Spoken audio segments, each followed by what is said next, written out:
Bienvenue sur Coran de ton cœur, le podcast qui t'aide à reconnecter ton cœur à ton Coran. Je suis Zeynep et je suis passionnée par les deux médecines indispensables à toute vie sur Terre, celle de l'âme et celle du corps. Je suis donc enseignante de Coran et interne en médecine générale. Voilà plus de 10 ans maintenant que j'enseigne aux femmes à lire, à apprendre, à comprendre et surtout à vivre leur Coran au quotidien en reconnectant leur cœur au Coran. Car oui, j'ai la ferme conviction qu'un cœur connecté au Coran est capable de redistribuer à tous les organes du corps l'amour pour Allah, l'envie de lui plaire et d'agir dans le bien. C'est pourquoi à travers ce podcast, je compte redonner chaque semaine un nouveau souffle à divers pans de ta vie au regard de ton Coran. Prends ce temps pour toi et belle écoute. Assalamu alaikum wa rahmatullah. Très content de te retrouver ce vendredi pour un nouvel épisode qui est assez spécial aujourd'hui puisque je suis avec une invitée, mais bon, ça c'est pas habituel. Enfin, c'est habituel parce que j'ai déjà eu plusieurs fois des invités de marque ici. Alors aujourd'hui, c'est aussi une invitée de marque. De toute façon, j'ai que des invités de marque dans le podcast.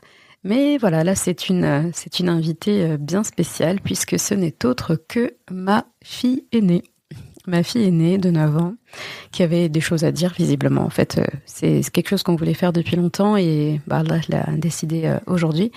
Et subhanallah, c'est en parlant de certaines ayats qu'elle aime beaucoup qu'est née l'idée de cet épisode. Donc là, ça va être une discussion libre, en réalité, une discussion libre, toujours avec notre fil conducteur, notre ayat qui a motivé l'épisode du jour.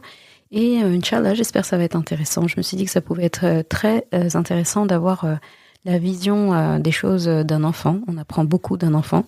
C'est pas quelque chose qu'on a préparé en mode il faut dire ci, il faut dire ça, etc. et tout. On a discuté de la ayat forcément, hein, quelle ayat elle voulait choisir. Mais voilà, je la laisserai nous dire, nous répondre, etc. Et on va discuter tranquillement. Et avant d'avancer dans le vif du sujet, on va écouter les ayats qui ont motivé l'épisode du jour. Mais avant, il faut bien que je présente mademoiselle. Donc, Salama, de ton nom. Est-ce que tu veux te présenter rapidement? Alors, salam alaikum. Je m'appelle Salama, j'ai 9 ans.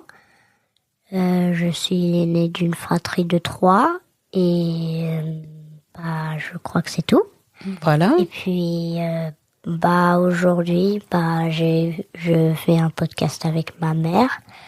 J'avais toujours rêvé d'en faire un avec elle et puis Allah nous a accordé la possibilité de le faire. Et du coup je suis contente. Alhamdulillah. Merci pour cette présentation. Je m'attendais pas à ce que ce soit aussi bref. T'as toujours des longs trucs à dire. Écoute, je veux pas dire toute ma vie, hein. Ah oui, bon. C'est pas ma biographie, hein. Non, c'est bien pensé aussi. C'est vrai que c'est pas une biographie, mais bon, très bien. Alors, du coup, je te laisse avec la ayah qui a motivé l'épisode du jour. Bismillahirrahmanirrahim. Ma salakakum fi saqar. قالوا لم نك من المصلين ولم نك نطعم المسكين وكنا نخوض مع الخائضين وكنا نكذب بيوم الدين حتى أتانا اليقين فما تنفعهم شفاعة الشافعين. Qu'est-ce qui vous a acheminé à Saqar? Ils diront, nous n'étions pas de ceux qui faisaient la salat, et nous ne nous nourrissions pas le pauvre, et nous nous associons à ceux qui tenaient des conversations futiles, et nous traitions de mensonges le jour de la rétribution, jusqu'à ce que vint à nous la vérité évidente, la mort. Ne leur profitera donc l'intercesseur des intercesseurs. Surat al-Muddathir, ayah 42 à 48. Alors, Salama, c'est toi qui as choisi ces ayats-là. Est-ce que tu peux nous dire pourquoi? Pourquoi le choix aussi de cette sourate? Alors, déjà, c'est ma sourate préférée. parce que je trouve qu'elle donne beaucoup d'informations sur le paradis, l'enfer, les anges et tout ça. Je dis pas que c'est le cas pour tout le monde, mais pour moi. Et puis, ces versets-là, je les aime particulièrement parce que j'aime bien les conversations, les passages comme ça dans le Coran, parce que, en fait, ça nous met un peu, déjà, ça nous donne des informations sur ceux qui seront en enfer. Ça veut dire pourquoi ils seront en enfer. Du coup, ça nous aide à éviter ces choses-là. Et puis aussi, ça nous aide à, en fait, on sait que ça sera dans le futur, en fait. Du coup, si on est des habitants du paradis, Inch'Allah, qu'Allah nous l'accorde à tous et à toutes. Amin. Amin. Et si on sait qu'on va parler de ça, on sait qu'on va leur parler, qu'on va leur dire, et on sait à quoi ils vont nous répondre. Et du coup, aussi, on verra, du coup, comme j'ai dit tout à l'heure, ça nous aide à éviter ce qu'ils vont faire. Du coup, ça veut dire que les passages dans le Coran comme ça, en fait, il y en a beaucoup dans le Coran, ils se disent, mais pourquoi on parle des choses comme ça et tout ça, ça fait peur. Mais en fait, non, en fait, Allah, il nous parle de ça parce que, en fait, si on regardait bien, on aurait vu qu'Allah, il est très miséricordieux, comme on dit Ar-Rahim, parce que il nous dit, du coup, même si ça nous fait peur, au moins ça nous fait peur dans le bon sens. Du coup, on a peur d'avoir la même chose qu'eux. Du coup, ça veut dire qu'ensuite, on va vouloir ne pas faire la même chose qu'eux, comme ça, on va pas faire les mêmes erreurs qu'eux. Ouais, c'est bien dit. D'ailleurs, ça me fait penser, tu te rappelles, une fois, il y a ton frère qui m'a posé la question, il m'a dit, maman, pourquoi il y a autant de passages qui parlent de l'enfer? Et en vrai, il y a autant de passages qui parlent de l'enfer que ceux qui parlent du paradis. Tu te rappelles qu'est-ce que je lui avais répondu? Oui. J'avais dit quoi? Tu lui avais dit que, en fait, tu préférais être, que Allah te parle autant de l'enfer, te fasse peur jusqu'à que tu te fasse peur, il te parle plein de l'enfer, que le voir, et que le voir, en fait. Ouais, j'avais dit un truc comme ça. Je lui ai dit, tu sais, l'enfer, je préfère en entendre parler, le lire, que de le voir de mes propres yeux. Donc, que ça m'allait, en fait. Et après, tout ce que tu as expliqué tout à l'heure aussi, pareil. Enfin, il vaut mieux être prévenu. C'est comme dans n'importe quoi, en fait. Tu as envie de connaître les risques, les bénéfices et tout. Comme j'avais dit tout à l'heure. Parce que, après, on peut savoir ce qu'il faut pas faire. Du coup, on peut les éviter. Tout à fait. Bah oui, tu avais répondu à la question que j'allais te poser par rapport à ce passage. J'allais te dire, ce passage, en plus, il parle de l'enfer. Et toi, tu as parlé de ça direct, alors que c'était pas la première question. Mais du coup, là, dans la ayah, il dit « Ma salakakum fi saqar ». Donc, qu'est-ce qui vous a acheminé à Saqar? Saqar, c'est quoi? Saqar, c'est un nom de l'enfer. Ah oui, c'est un autre nom. Parce que l'enfer aussi, il a plusieurs noms. Des noms qui font parfois peur. Mais c'est des noms pour nous dire que après, ça nous fait encore plus peur. Plus il y a une chose qui nous fait peur, plus on s'éloigne, en fait. Du coup, Allah, lui, il nous fait peur dans le bon sens. Il veut pas nous faire peur pour nous faire du mal, en fait. Il nous fait peur. Plus on a peur, plus on s'éloigne de la chose. Du coup, c'est la peur dans le bon sens. Exactement. Tu sais, c'est ce que j'ai l'habitude de te dire avec tes frères, c'est que c'est une forme de peur. D'ailleurs, une fois, j'avais fait un épisode sur ça, la seule crainte qu'on doit avoir. Et en fait, même cette peur-là qui est dirigée vers Allah, c'est une peur qui dépasse la peur qu'a normalement un être humain envers un autre être humain. C'est vraiment la peur de décevoir Allah subhanahu wa ta'ala aussi, tu vois. C'est pas seulement j'ai peur d'aller en enfer juste pour avoir ça, mais c'est juste au-delà même de l'enfer, avant même d'accès à l'enfer. En fait, c'est invivable. Je trouverais que ce serait insupportable que Allah soit déçu. T'imagines? Allah, il est déçu. Je pense que ça, il n'y a pas pire. Donc, comme on a peur de cette déception, comme on a peur de ça, eh bien, en fait, on va pas mener des actions qui nous amènent vers lui. Il faut faire attention aussi parce que des fois, il y a des gens qui vont trop dans l'extrême. Ils disent, moi, j'ai pas besoin qu'Allah me fasse peur par l'enfer pour ne pas faire de bêtises, et j'ai pas besoin qu'Allah me promette le paradis pour lui obéir. Moi, j'aime Allah juste parce que j'aime Allah. J'ai pas besoin de récompense et tout. Moi, je suis pas d'accord du tout avec ça. Je pense que Qu'est-ce que tu as à dire par rapport à ça?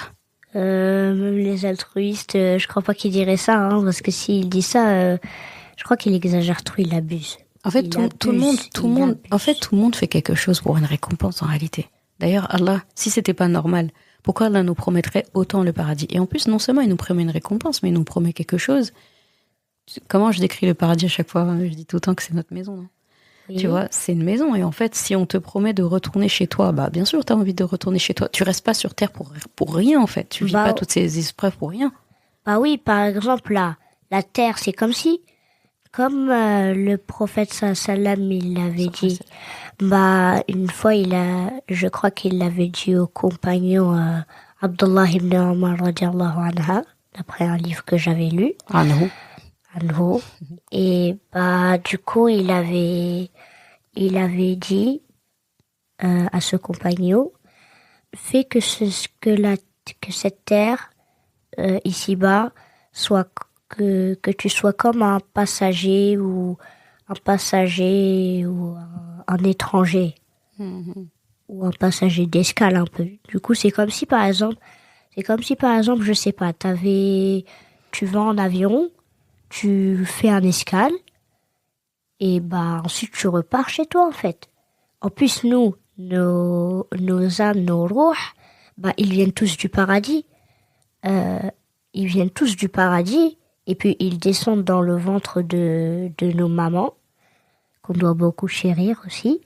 Et ensuite, bah c'est tout, la vie elle commence. Et bah voilà. Là, tu sais, pendant que tu parlais, je pensais à quoi? J'étais en train de me dire, c'est là si quelqu'un me disait, dit que Salama est ma fille sans dire que c'est ma fille. Quand tu as commencé à dire c'est comme si, je me suis dit non, il y a une métaphore en préparation. En fait, là, tout le monde sait que t'es ma fille parce que tu fais des métaphores. Et je fais que ça, non? Vous y avez droit tous les jours, vous, non, à la maison? Moi, je fais tout le temps des métaphores. Ah, mais avoue qu'on apprend bien avec des métaphores quand même. C'est parlant. Ah oui, c'est trop bien. Moi, les métaphores, j'aime trop ça. J'aime trop en inventer, en écouter. Et bah aussi, en apprendre et m'en rappeler. J'aime trop les métaphores. Tant mieux, parce que si t'aimais pas les métaphores, t'aurais été très malheureuse avec moi. Là. Heureusement. Je crois que je serais bien restée. Ah ouais, très Inch'Allah. Donc, du coup, tu vois, Saqar, donc on disait ça, donc on parlait de Saqar. Donc, qu'est-ce qui vous a acheminé à Saqar? Donc là, tu disais que justement, t'aimais bien la conversation, parce que là, du coup, cette conversation, comme tu sais, c'est une conversation qui va prendre place entre les gens qui vont aller au paradis, en fait, et les gens qui vont aller en enfer. Et en fait, les gens du paradis vont leur dire, mais qu'est-ce qui vous a conduit ici, en fait? Comme si, en fait, il y a ce côté, comme s'ils étaient étonnés, en gros, mais si tu suis les règles, si tu suis ce qu'il y avait à faire, en fait, comment est-ce que vous avez réussi à passer le radar de la rahma d'Allah, tu vois? Vous avez même la rahma d'Allah, genre vous a échappé tellement vous vous êtes mis ailleurs. Donc, en fait, il y a cet étonnement, mais qu'est-ce qui vous a mené ici? Bah, je voulais dire, en fait, c'est comme si, par exemple, ta mère, elle te dit, va pas dans un endroit ou un truc comme ça. Ensuite, à chaque fois, elle te dit, attention. Bah, tout ça, c'est comme si Allah, à chaque fois, il est miséricordieux avec toi, et puis il t'avertit avec notre noble Coran, et puis ensuite, pourtant, tu continues. Par exemple, tu écoutes pas ta mère, tu essayes de programmer, tu veux y aller avec tes amis parce que tes amis t'y incitent. Et puis un jour, tu y vas. Et puis ensuite, tu vois que c'est pas bien ou un truc, il y a un kidnappeur ou un truc comme ça, il t'attrape.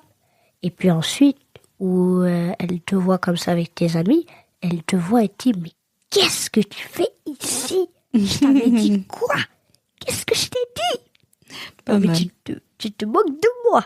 Voilà, pas mal. Et du coup, qu'est-ce qui vous a acheminé à Saqar?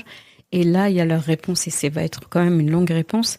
Et là, ils commencent par quelque chose, ils disent, et là, c'est pas un hasard, parce que c'est la première chose sur laquelle on va être interrogé, c'est la première adoration qu'Allah va vérifier si elle est à jour, c'est la salat. Ils disent, nous n'étions pas de ceux qui faisaient la salat. Tu sais, j'avais fait un épisode en plus sur salat il y a pas longtemps, on parlait dedans de Tata Khadija rahimahallah, et radiyallahu anha, qu'Allah soit satisfait d'elle, et en fait, Inch'Allah. Amin, amin, qu'on la retrouve. Et du coup, tu vois, il y a quelque chose de fort qu'elle parlait. Elle disait, elle nous conseillait toujours la prière à l'heure. Là, on parle de gens qui font pas du tout la prière. Enfin, après, moi, je dis, j'aime bien quand je parle des gens encore, en tout cas aujourd'hui, des gens qui ne font pas encore la prière. Mais là, on parle de gens qui sont déjà en enfer et donc qui avaient décidé eux. Tu vois, le encore, ils l'avaient barré. C'est-à-dire, ils étaient pas en train de se dire, oui, je fais pas la prière. Là, j'en ai conscience. Je le sais, je regrette. Je m'en veux beaucoup. Mais Inch'Allah, Allah va m'aider. Il y a des gens comme ça. Et il y a des gens, en fait, c'est non, mais moi, je prie pas. Je veux pas. Et t'as vu le fait qu'ils parlent de salat, tu vois, on n'était pas parmi ceux qui faisaient la prière. Et tu vois, ça revient à ce que tu disais tout à l'heure, que ces conversations-là, elles sont intéressantes parce que ça nous permet, en fait, d'avoir. En fait, c'est comme si on avait.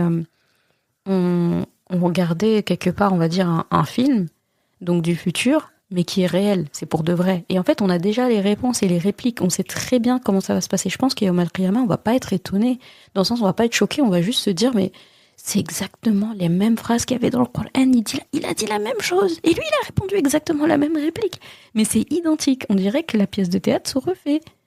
Et qu'est-ce que tu aimerais dire par rapport à ça, là, toi? Comment tu te sens par rapport à ça? Est-ce que tu pries Dieu? Tu fais tes prières, tes 5 prières? Oui. Ouais. Alors déjà, je fais mes 5 prières. Enfin, parfois, je rate le Aïcha parce que je me couche un peu avant avec l'école. Mais après, quand j'aurai 10 ans, de toute façon, il va falloir que je me couche un peu plus tard pour prier. Et puis, comment dire? En fait, la salade, moi, c'est quelque chose qui m'apaise. À chaque fois, par exemple, à l'école, quand je me dispute avec des copines, ou à la maison, quand je me dispute avec mon frère, ou que j'ai cassé un truc, ou que je fais quelque chose.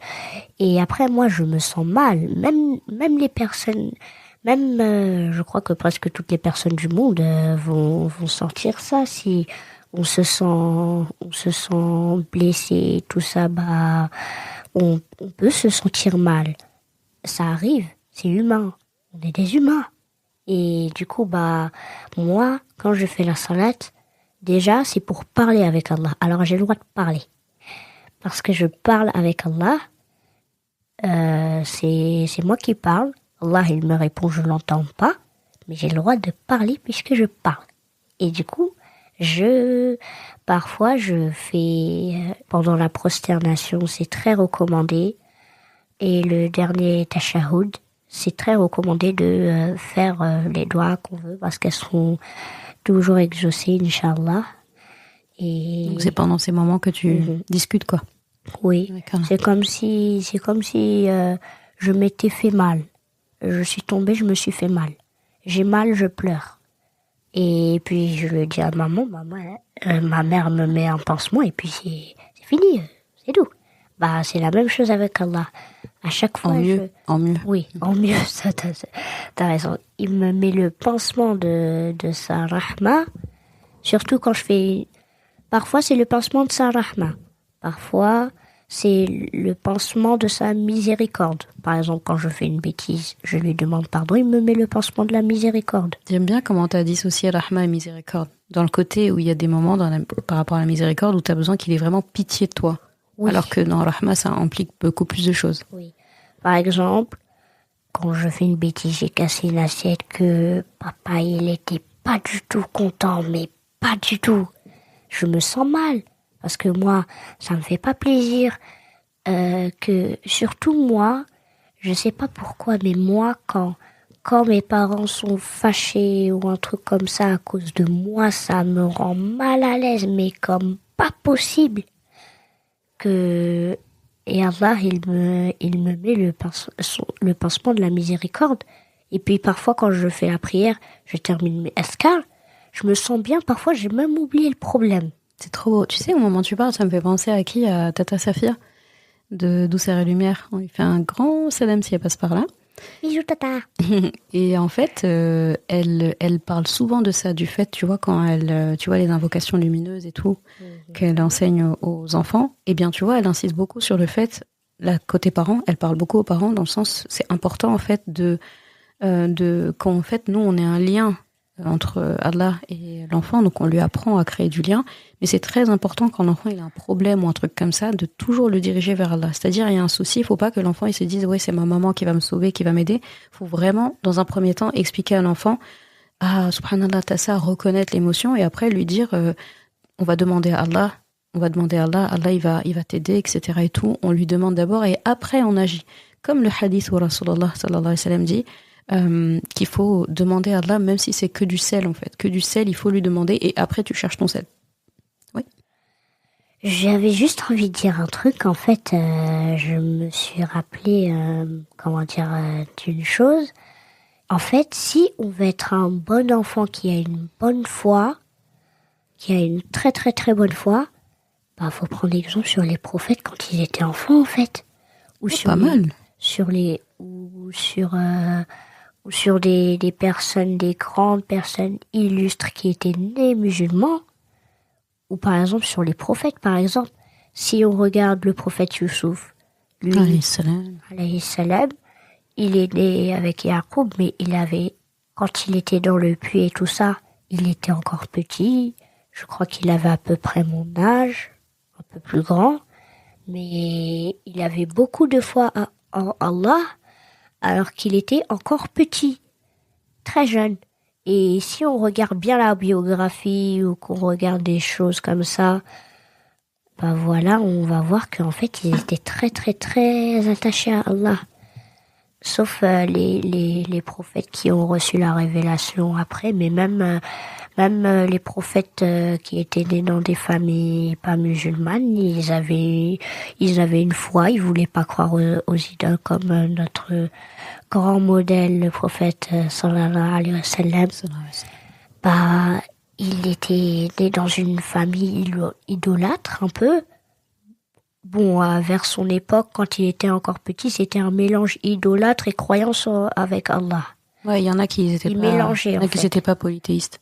Et puis, du coup, bah, ses oncles, ils étaient polythéistes. Et puis, pourtant, il les aimait beaucoup, mais il les suivait pas. Il buvait pas de vin, il a jamais fait quelque chose d'illicite, en fait. En fait, il était lui-même. Il était lui-même, il essayait pas d'être quelqu'un d'autre. Il suivait ce que son cœur lui disait, en fait. On dirait Allah, il lui avait déjà dit qu'il était prophète quand il était dans le ventre de sa mère. Subhanallah. Non, mais franchement, faut prendre exemple sur eux si je m'adresse à toutes les mamans et papas. Bah, si vous voulez apprendre à votre enfant à avoir une bonne relation avec Allah, bah en fait il faut suivre les prophètes quand ils étaient petits enfants. C'est un excellent conseil que t'as donné là, barakallahu fiki. Donc voilà, bah tu nous as parlé de salat. Et ensuite la ayah d'après il dit et nous ne nourrissions pas le pauvre. En gros voilà, la cause des plus démunis, des pauvres et tout, c'était pas notre problème. Et là aussi, si tu regardes bien, bah c'est un fléau ça aussi. Beaucoup de gens en fait, ils s'intéressent toujours aux gens qui sont plus populaires, qui ont aujourd'hui le maître un peu de beaucoup, c'est l'argent en fait. On respecte celui qui a de l'argent et celui qui est pauvre, on le calcule pas trop quoi. Alors que voilà. Et je sais que toi, par exemple, à cause des plus démunis, des pauvres, des orphelins, en tout cas de ceux qui en ont moins, ça te fait quelque chose quand même. Bah moi, moi ça me fait pitié en fait. Tous les pauvres qui sont assis dans la rue, qui dorment comme ça et tout ça, parfois on les calcule même pas. À chaque fois, c'est les plus riches qui ne les calculent pas. Bon, pas tous, hein, mais chaque fois, les plus souvent, c'est les plus riches qui ne les calculent pas, en fait. En plus, toi, ça fait référence aussi à ta personnalité, parce que t'aimes bien donner, t'aimes bien aider, etc. Donc forcément, ça te parle plus que d'autres sujets. Alors moi, j'avoue que j'aime bien donner. J'aime plus donner que recevoir. Même ma mère et les membres de ma famille sont témoins. Quand je reçois un truc, une chose ou un cadeau, je prends même pas le temps d'apprécier. je cherche déjà ce que je vais donner en échange à la personne. J'essaye de chercher tout ça, un dessin, non, plus que ça, une bague, non, c'est trop cher, non, un truc comme ça. Et puis ensuite, ça me met dans un stress total, alors que j'ai même pas pris le temps de profiter du cadeau, en fait. Ça, t'as l'occasion maintenant de t'en rendre compte parce que je travaille sur ça avec toi. Dans le sens où c'est bien, tu vois, machallah, tabarakallah, t'es altruiste, t'es généreuse, t'es celle dans la pièce qui pense toujours aux autres et tout. Mais le revers de la médaille de ça et de grandir comme ça, c'est de ne pas savoir recevoir aussi, de ne pas savoir recevoir. Et tu sais, Rasulullah sallallahu alayhi wa sallam nous disait ça, c'est très important en fait d'apprécier ce que la personne fait de bien. Tu vois, même ça aussi, ça peut être une forme de cadeau et de remerciement. Le simple fait de dire merci, de remercier, de faire des doigts sans tout de suite penser, pas en tout cas dans l'immédiat, à qu'est-ce que je vais rendre. Parce que ça, le revers de la médaille, après, c'est comme tu dis, de ne pas prendre le temps d'apprécier ce que la personne a mis beaucoup de temps peut-être et d'énergie et de cœur à te préparer comme toi. T'as vu dans quel état t'es quand tu penses à offrir quelque chose à quelqu'un, tout le process, tout ce qui va avec et tout. Bah, si la personne, au moment où tu lui donnes le cadeau, eh ben, tu sens qu'elle n'apprécie pas. En fait, elle apprécie, mais elle est plus focus sur qu'est-ce qu'elle va te rendre. Ça te ferait quelque chose quand même, tu vois. Donc Moi, là... ça me ferait pas quelque chose. Ah oui? Enfin, Si tu offrais quelque chose à quelqu'un et que cette personne ne l'apprécie pas alors que tu étais content de lui offrir. moi, j'aime pas trop recevoir, écoute. Oui, mais là, c'est toi qui donnes. Je parle de quand toi, tu donnes. Oui, je sais, du coup, j'aime pas recevoir. Du coup, j'avoue que ça me fait un petit passement un peu. Ah, voilà. Anyway. Donc, du coup, le fait que eux qu'ils avouent, donc déjà, nous n'étions pas de ceux qui faisaient la salade.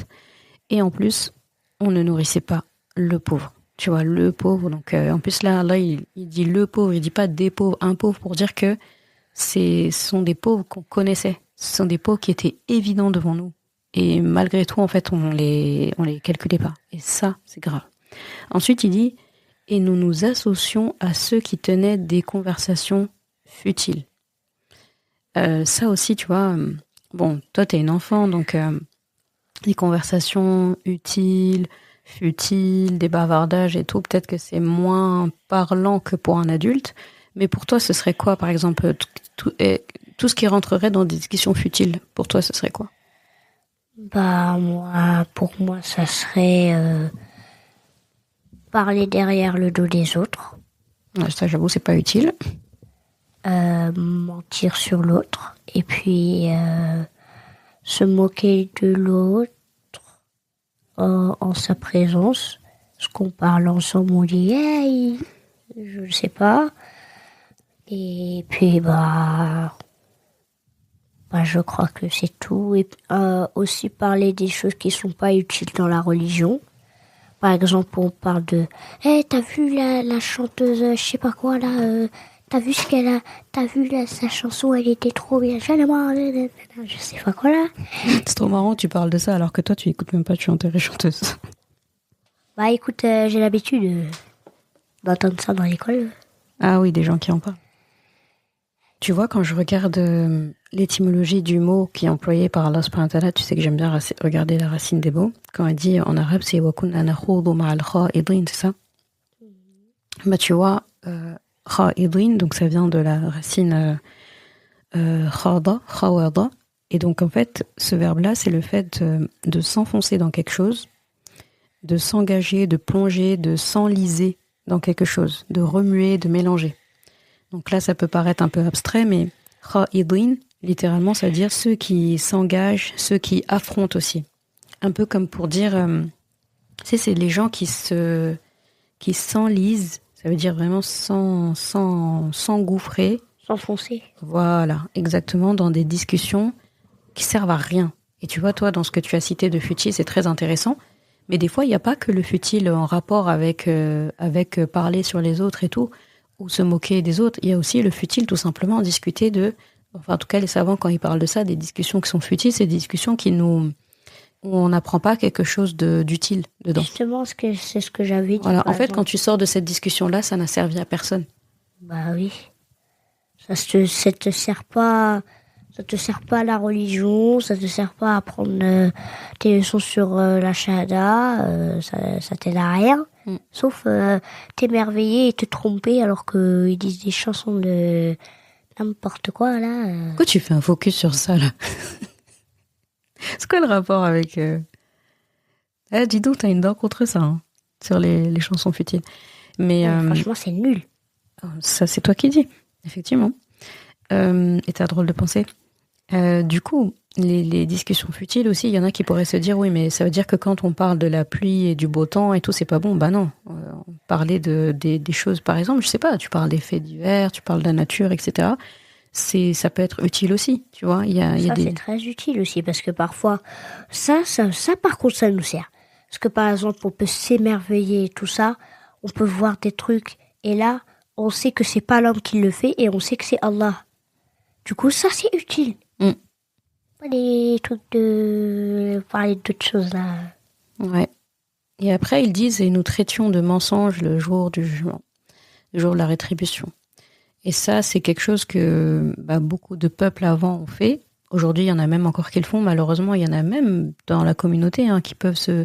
Tu sais, ils ont pas allé jusqu'à traiter de mensonges, pas à ce niveau-là, mais qu'ils ont encore des doutes sur le jour du jugement. Est-ce que ça va vraiment arriver? Est-ce que... Oui, ça, c'est vrai que ça arrive beaucoup dans la communauté parce que aussi, le jour du jugement, un peu, ça fait peur. Il y a les passages qui font peur.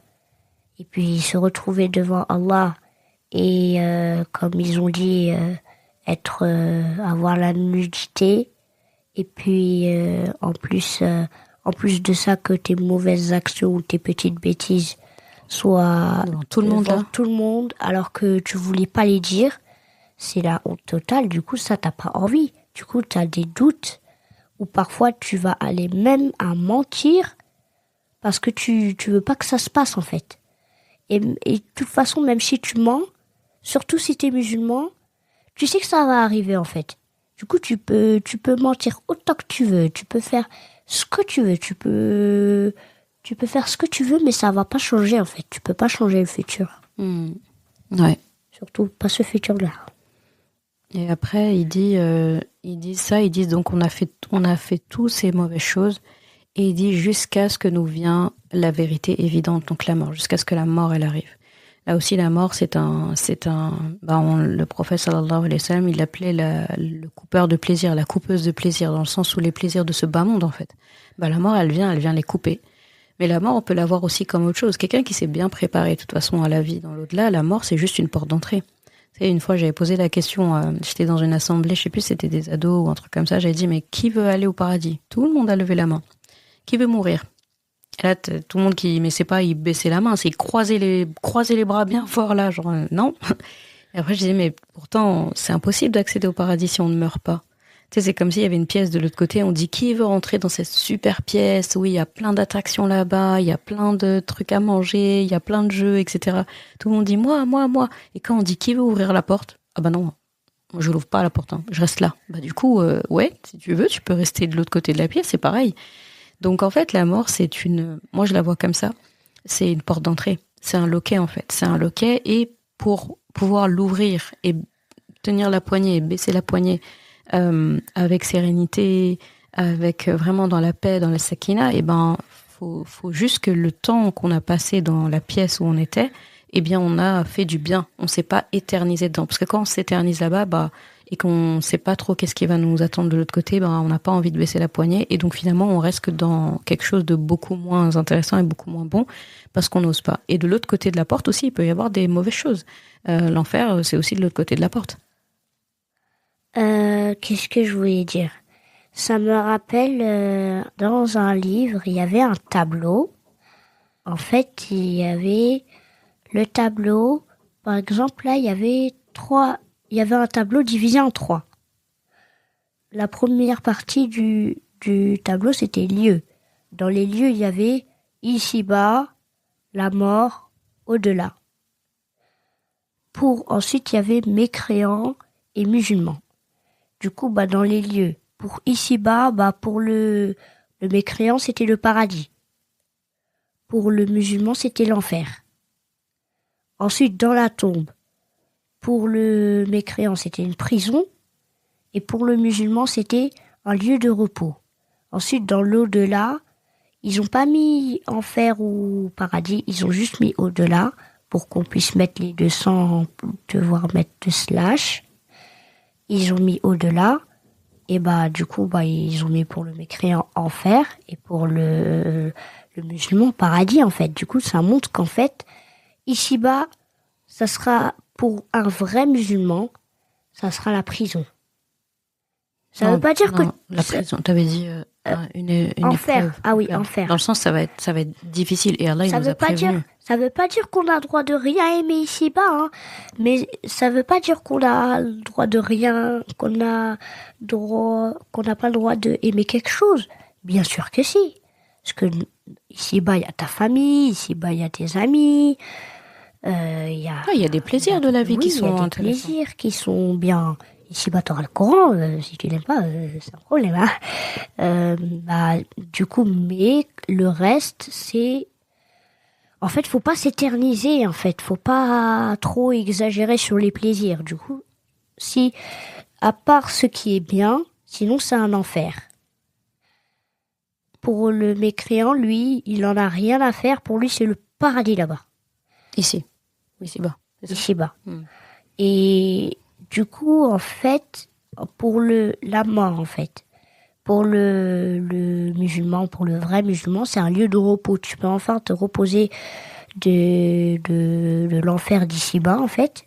Et dans la tombe en attendant le paradis. En attendant le paradis. Et pour le mécréant, lui, il veut pas mourir, il veut rester sur la terre. Du coup, lui, c'est une prison. Ensuite, au-delà, comme j'avais dit, pour le musulman, c'est paradis, et pour le mécréant, c'est enfer. Et qu'est-ce que je voulais dire aussi, c'était que, en fait, on dit souvent ça, le meilleur pour la fin. Mais c'est pas tout le temps que c'est le meilleur pour la fin, ça c'est d'accord, mais souvent, le meilleur pour la fin. Par exemple, le mécréant, il a le paradis en premier, et il a l'enfer en dernier. Et en plus, le paradis, c'est quel paradis, quoi? C'est pas le paradis de la fin que les musulmans vont avoir, oui, que les croyants. C'est même pas celui-là. C'est même pas le meilleur. En plus, c'est même pas le meilleur paradis. Et déjà, il est en premier. Après, lui, à la fin, c'est l'enfer. Et puis l'enfer, c'est éternel. Pareil. Et c'est pas le petit enfer d'ici-bas. C'est le grand, là. Non, c'est le grand en plus. Alors que le musulman, lui, il a un petit enfer, ça va, parce que Allah lui facilite, il lui met des choses ici-bas qui sont des plaisirs pour le musulman, même si ça reste un enfer. Pour la tombe, c'est un lieu de repos. Et pour le paradis, le paradis, en plus, c'est pas le paradis d'ici-bas. C'est mieux que ça. Qu'Allah nous accorde le paradis. Si on nous entendait parler aujourd'hui, les gens ils vont croire qu'on parle que d'enfer dans notre journée. Je vous promets qu'on parle plus de paradis. Machallah. Ya Rab. Très beau passage en tout cas. Bon choix de ayat. Hein. Franchement, t'as bien choisi les ayats pour aujourd'hui. Merci. Et j'en profite pour te demander ta relation au Coran. Qu'est-ce que tu pourrais en dire? Pour toi, c'est quoi avoir une relation avec le Coran, et qu'est-ce que tu aimerais nous dire par rapport à ça? En plus, c'est intéressant d'avoir le regard d'une enfant de 9 ans. Alors moi, le Coran, franchement, je l'aime vraiment. Vraiment, mais vraiment. Et je fais comme si c'était un membre de ma famille. Et puis, en plus, c'est mon compagnon parce que dedans, je peux tout trouver. Je peux trouver des informations. Je peux trouver aussi de quoi me consoler si je suis triste. Je peux trouver de quoi me calmer si je suis en colère ou si j'ai fait une bêtise, je suis stressée. Et je peux trouver de quoi me réjouir, en fait. Et des informations aussi. Et du coup, en plus, moi j'aime bien, mais ce n'est pas qu'il y a quelque chose que je n'aime pas, mais il y a quelque chose qui me dérange un peu, on va dire.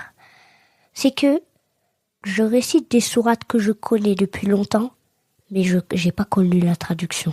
Parce que quand je connais la traduction, ça veut dire je sais c'est quelle information qu'elle me donne, je sais c'est quel consoloir et tout ça. Mais sinon, si je comprends pas, Je vais faire comment pour me consoler? Même si... C'est pour ça que toi, tu arrives à mieux apprendre et méditer quand tu as compris. Je sais que toi, ton mode d'apprentissage, t'as besoin de... En plus, tu le fais de toi-même. T'as besoin de regarder la traduction, des fois tu me poses des questions, etc. et tout, et c'est ça qui te motive à apprendre. Tu sais que normalement, c'est dans cet ordre-là qu'on devrait le faire. Mais c'est bien, je trouve quand même que tu comprends. Il y a beaucoup de sourates quand même que tu comprends. T'avances à ton rythme, en fait, mais au moins, ce qui est bien, c'est que toi, ce que t'apprends, t'es capable de l'expliquer. Oui. Après, moi, j'aime bien ça. J'aime bien ça, pouvoir apprendre quelque chose. En plus, j'apprends dans la meilleure des langues, en fait. Et le plus simple, c'est que je comprenne déjà la langue avant de... Faut que je comprenne au moins ce que ça veut dire. Tu prends des cours d'arabe? Mais je ne connais pas en entier. Oui, c'est normal. Tu sais, l'arabe, je te donne une information. Je crois que je te l'avais déjà dit. L'arabe, en fait, on apprend tout le jour. Oui, en fait, c'est très facile d'y entrer. Les bases, etc. et tout. Allah a beaucoup facilité. Il y a beaucoup de choses qu'il a facilité dedans. Parce que en fait, on apprend tous les jours l'arabe. Tu sais, moi, je continue d'apprendre, même des grands savants de la langue arabe, on continue toujours. Déjà, regarde juste les mots qu'il y a dans le Coran. Toutes les dérivés qu'ils ont, toutes les racines, etc. C'est un puits sans fin. On pourrait même en apprendre toute... juste une racine, si on regarde bien la racine d'un verset rempli de mots enrichissants, ça pourrait faire le cours d'une journée entière à l'école, en fait. Je suis d'accord avec toi. Et chaque mot, chaque lettre, chaque son, chaque règle de tajwid, c'est comme si on passait à une autre matière. Par exemple, dans la journée à l'école, on fait du français, de la géographie, technologie. Par exemple, on commence par le français. Allez, c'est l'heure d'étude de la langue. Allez, c'est l'heure de la récréation. Maintenant, c'est l'heure du repas, mathématiques et tout ça. Bah là, le temps de chaque lettre, chaque mot, chaque racine, chaque règle de tajwid, chaque voyelle, ça pourrait prendre le temps de changer une matière, en fait. Faire une matière entière. Ouais, c'est passionnant. C'est passionnant. Non, c'est très intéressant. Mais tu sais, tout à l'heure, quand tu parlais du Coran, comme tu disais, c'est ta consolation, tout ça et tout. Encore une fois, ça, c'est-à-dire comment tu fais avec les passages que tu connais, ça va, que tu as appris quand ça va, mais ça t'arrive quand même de lire des fois des sourates que t'as pas encore appris et de regarder la traduction. Par exemple, je sais qu'il y a des récits du Coran, t'es pas encore arrivé là-dedans, comme Surat Yusuf, Surat Al-Kahf et tout, et pourtant tu sais qu'est-ce qu'il y a dedans. Et si t'as envie de lire ou de comprendre ou d'aller lire un truc, lire quelque chose de spécifique, la conversation de Luqman alayhi salam avec son père, tu sais en fait que tu peux quand même les trouver. Après, moi, j'attends pas d'apprendre la sourate pour regarder la traduction, en fait. J'attends pas ça du tout, hein. Ah bah non. Moi, par exemple, dès que j'ai appris que Surat Yusuf, c'est très utile pour la tristesse, moi, je regarde la traduction vite. Ah, puis c'est le plus beau des récits, comme Allah en a parlé, donc... Oui. Et puis, grâce à... Parfois, moi, je connais un petit peu le tout petit début, là, quelques versets. De Surat Yusuf? Oui. Ça m'a servi. Et puis, en plus, je connais la traduction. C'est pas compliqué, en fait. En fait, faut pas apprendre. Faut pas attendre de apprendre quelque chose qui est dans une autre langue. Si tu peux l'apprendre maintenant dans ta langue, en fait. En fait, faut appliquer. Faut appliquer ce qu'on a déjà. Comme ça, au moins, si tu apprends, par exemple, tu apprends des versets à chaque fois, tu connais tout le Coran, mais en français. Et puis ensuite, là, tu revois en arabe, et puis ensuite, tu dis, ah, mais c'est ce verset-là, ah, mais c'est ce verset-là. Et ça va être facile ensuite, ça va être super facile, mais facile d'une façon. J'aime bien comment t'as dit ça. Ça va être facile, en fait, parce qu'on va reconnaître, on va se dire... ça veut dire ça, du coup ça c'est là. Parfois les mots ils sont inversés, du coup ça sera un peu difficile. Mais ça veut pas dire que ça sera tout le temps. Et puis si parfois on va regarder la traduction en français, mais on va aussi lire les mots, on va regarder les lettres en arabe parfois. Parce que on est tous curieux. Curieux, que ça soit que ça soit trop curieux, pas assez curieux, mais on est tous curieux. Et puis, tu vas regarder, tu vas reconnaître les lettres et quand tu vas apprendre, ça sera facile. Ouais, bien dit. Bien dit. Tout à l'heure, on était en train de parler de figures en islam et tout, des comportements de certaines grandes figures de l'islam. Et on est venu à parler, pour rester original, de quelqu'un qui porte ton prénom, Salama. Déjà, c'est pas... Voilà, c'est pas le prénom qu'on entend forcément le plus souvent dans les noms qu'on donne aujourd'hui. Moi, je suis super fière déjà que tu t'appelles Salama. Et tu connais très bien l'histoire de Salama, donc l'épouse du prophète sallallahu alayhi wa sallam. Et qu'est-ce que tu pourrais me dire d'elle, parmi ses caractères que t'aimerais bien avoir, qui t'impressionne et que t'aimerais bien avoir? Alors moi déjà, c'est son intelligence, sa grande intelligence, ainsi que sa force, son courage, sa détermination et aussi sa facilité à régler les problèmes. Ça veut dire, par exemple, le prophète sallallahu alayhi wa sallam, une fois, il avait dit une fois, il voulait essayer de partir au Hajj. Mais les Mécois leur avaient dit l'année prochaine. Et puis, puisqu'ils étaient en état d'ihram, ils allaient faire comment pour rentrer? Alors, le prophète, sallallahu alayhi wa sallam, il leur disait, rasez-vous les cheveux et enlevez votre état d'ihram. Ils voulaient pas le faire. Rasez-vous les cheveux, coupez-vous les pointes, etc. Il le disait, ils voulaient pas le faire. Ils bougeaient pas. Et du coup, ensuite, il est allé dans sa tente, il était triste. Salama, radiallahu anha, elle l'a vu comme ça. Elle lui a dit qu'est-ce qu'il y a, il lui a tout raconté. Et elle a déjà trouvé, elle lui a dit, fais-le devant toi, parce que eux, les sahabis et tout ça, à chaque fois qu'ils voyaient le prophète sallallahu alayhi wa sallam faire quelque chose, ils le faisaient à chaque fois. Et littéralement, ça a marché. Il s'est mis devant eux, sans un mot, comme Salama, radiallahu anha, lui avait dit. Il n'a pas parlé, il s'est rasé les cheveux, il a enlevé son habit d'ihram et c'est tout. Et puis ensuite, ils ont fait la même chose, miraculeusement. En fait, cette scène, elle est très belle parce que faut bien noter que les compagnons n'avaient pas du tout comme intention de désobéir. Ils étaient juste sous le choc. Ils étaient sidérés, en fait, arrivés jusque-là. Et en fait, on leur interdit l'accès à la Kaaba, on leur interdit de compléter leur Hajj. Et en plus, faut dire que beaucoup aussi parmi eux étaient des Mécois, déjà. Donc, ils avaient aussi ce besoin de retourner voir chez eux. Et beaucoup avaient même des fois laissé leur famille, leurs biens. Donc, en fait, là, c'était très, très dur au moral. Donc, en fait, ils n'ont pas voulu désobéir. Ils sont juste restés debout comme ça, sous le choc, sidérés. En plus, Mecca et Médine, c'est très loin. C'est très loin. Même en train, même en TGV, c'est 3 heures de route.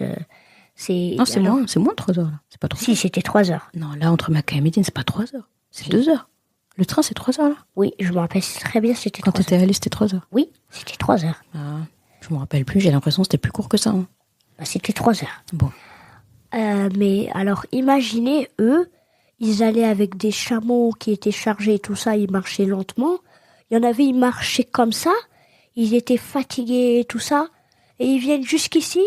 On leur interdit d'aller chez eux, de même voir leur famille, leur père et tout ça. On leur interdit d'entrer, mais imaginez-vous, nous à leur place, on va pleurer. Ouais. Mais eux, ils ont eu au moins le courage de ne pas pleurer, ils sont restés comme ça. Ouais, et en fait, ils ont pas dit, tu vois, c'est très, très, très important ça, tu vois, ils ont pas dit non, on refuse, ou ils ont posé une question. En fait, ils ont pas parlé, ils sont juste restés debout. Et ça, c'est quelque chose que Rasulullah sallallahu alayhi wa sallam, il les avait jamais vus réagir comme ça. C'est pour ça qu'il est retourné dans sa tente en se disant, mais je sais pas, qu'est-ce que je vais faire? Il y a un commandement qu'Allah a donné, je leur donne, et en fait, eux ne le font pas. Et c'est ce que Salama lui avait dit, donc t'as très bien expliqué, en disant, mais en fait, ils n'ont d'exemple que toi, en fait. Va devant ta tente, rase-toi, et tu vas voir qu'ils vont faire. Donc, on peut se dire quand même qu'une épouse du prophète sallam, Salama, a désamorcé ce qui aurait pu être un grand problème, en fait. Elle a vraiment très bien géré la situation. Il y a dans les caractéristiques que tu as citées. D'ailleurs, Salama, c'était quoi son vrai prénom? Hind, ouais. C'était une proche parente de Khalid ibn Walid, c'était sa cousine. Et donc, précédemment. Ah, d'accord. Et précédemment mariée à Abu Salama, du coup, par rapport à la fille Salama. Et en fait, donc effectivement, grande intelligence, c'est après Mouna Aïcha, c'est celle qui a rapporté le plus de hadiths du prophète sallallahu alayhi wa sallam, sa fille aussi d'ailleurs. Et donc grande connaissance d'islam, beaucoup de très intelligente, posée, fin diplomate. Et il y avait autre chose aussi dans son caractère où elle était connue, c'était sa grâce, l'élégance, tu vois.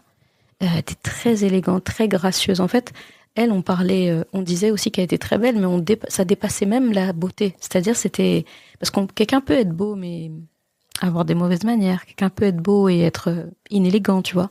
Mais elle, c'était vraiment le vrai mot, c'était la grâce, l'élégance et tout. Et ça, je me suis toujours dit, tu sais, quand je fais des doigts pour toi, voilà comment tu vas évoluer plus tard, etc. Bah, c'est quelque chose que je demandais. Franchement, je me dis toujours, tu vois, Allah sallallahu nous a toujours, sallallahu alayhi wa sallam, nous a toujours recommandé de choisir des beaux prénoms pour nos enfants. Et subhanallah, c'est pas la première fois que je vois, tu vois, les noms, on pense que c'est nous qui les choisissons. Et on est toujours étonné de voir quand on voit la personne grandir, de se rendre compte qu'elle a des fois des caractéristiques de la personne dont elle porte le nom. Et par exemple, en termes d'intelligence et tout, moi je pense que Inch'Allah, Ya Rab, t'es sur une très très belle voie. Pour le reste aussi, n'est-ce pas? Et tu vois, quand je pense à la grâce de Salama, je me suis dit, Masha'Allah, si ma fille a grandi, elle a cette grâce, c'est très important. Et je pense comme tout parent, c'est vraiment très important dans l'éducation des enfants. Tu vas me dire si tu es d'accord. Dans l'éducation des enfants, de leur, tu vois, des fois, on a tendance en fait à avoir d'autres super-héros, les dessins animés, des trucs comme ça. Alors qu'en fait, les vrais super-héros, ils sont dans le Coran et dans la Sunna. Et des fois, c'est même pas la peine d'aller loin. Si on a choisi un bon prénom pour son enfant, ça renvoie forcément à une figure très importante de notre islam. Eh bien, ça peut être très intéressant déjà de commencer par ça. Tu sais, la personne dont tu portes le nom, qu'est-ce qu'elle a fait, qu'est-ce qu'elle a dit, etc. Juste ça, je sais que toi, Salama, ça fait partie de tes héroïnes, tu vois. Et vraiment, qu'Allah t'accorde ses qualités, parce qu'elle avait des grandes qualités, vraiment. Amin, ya Rab. Très beau. Bon, on va bientôt finir cet épisode, parce que sinon on peut parler jusqu'à demain. Toi, il y a autre chose que je voulais te demander. En dehors du Coran, tu aimes lire quoi? Parce que je sais que tu aimes beaucoup lire. Qu'est-ce que tu aimes lire, genre ton livre préféré ou tes livres préférés? Alors déjà, ma passion, c'est lire et dessiner. Et puis, en termes de lire, mon livre préféré, c'est le livre d'une figure que j'admire beaucoup. C'est Maria, une mourisque dans l'enfer catholique. Alors, toi, t'es passionné par la cause des mourisques. En fait, t'aimes trop l'histoire, les musulmans d'avant qui ont galéré pour préserver leur islam. Ça parle d'une fille d'un al-Faqih, El Viajero. Alors, si vous cherchez des recherches sur les mourisques, vous allez tout trouver, Inch'Allah, je crois. Et à cette époque-là, les chrétiens, ils voulaient pas de musulmans, en fait. C'était après l'époque d'Al-Andalouse. Et ensuite, les chrétiens, ils sont venus, ils ont enlevé, et puis il restait quelques musulmans qu'on appelait les mourisques. Et du coup, il y avait des al-Faqih, c'était des mourisques, c'était un peu comme les tabi'oun. Ils essayaient de propager l'islam et tout ça. Et du coup, Maria, c'était la fille d'un al-Faqih très connu, El Viajero. Et faut pas tout raconter. Si la personne n'a pas lu le livre, là, elle voudra pas que tu lui racontes tout. Hein. Tu résumes des choses qui sont pas. L'Inquisition a rattrapé son père et ils l'ont tué entre guillemets. Et elle s'est enfuie dans les bois, elle s'est évanouie, elle s'est levée sans plus aucun souvenir. Et puis ensuite, elle va à chaque fois, chaque nuit, faire des rêves. Elle fait des rêves. Elle retrouve une partie du Coran, une autre, mais elle retrouve pas tout le Coran. Et du coup, elle va partir sans savoir sur les pas de son père pour ensuite retrouver l'autre partie du Coran. C'est un très beau livre, celui-là. Tu l'as lu combien de fois? Parce que chaque fois que je te vois, t'es en train de le lire. Oui, je l'ai lu 5 fois, je crois. Ah ouais? Ah là, purée. 5 ou 6 ans. Machallah. C'est un beau livre. C'est un beau livre. Machallah. Il n'y a pas d'image, juste pour information. C'est comme un roman, en fait. Il y a juste des images dans les chapitres. Ouais.